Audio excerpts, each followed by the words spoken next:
All right, number 6 asks us to find the area of a trapezoid, rhombus, or a kite. So we have A and B. What I have here are already the formulas for the areas of a trapezoid. You just got to remember it. Okay, it is area equals to A plus B divided by 2 times the height. The A is the top length and the B is the bottom length. So let's set it up. Area equals to 22 plus 37 divided by 2. Put that in their parentheses and multiply that by your height, which is 23. All right, let's do that. 22 plus 37 divided by 2 times 23. That gets you an area of 678.5 feet squared. Okay.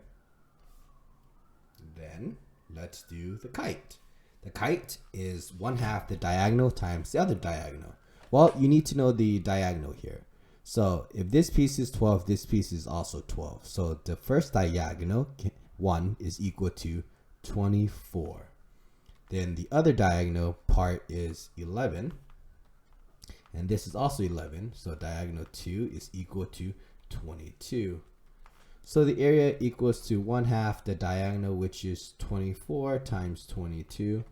So that is going to be 1/2 times 24 times 22. That gets you 264. Area equals to 264. Okay, that's the area meter squared. Right, so you just need to remember the two formulas, the trapezoid and the kite, and that should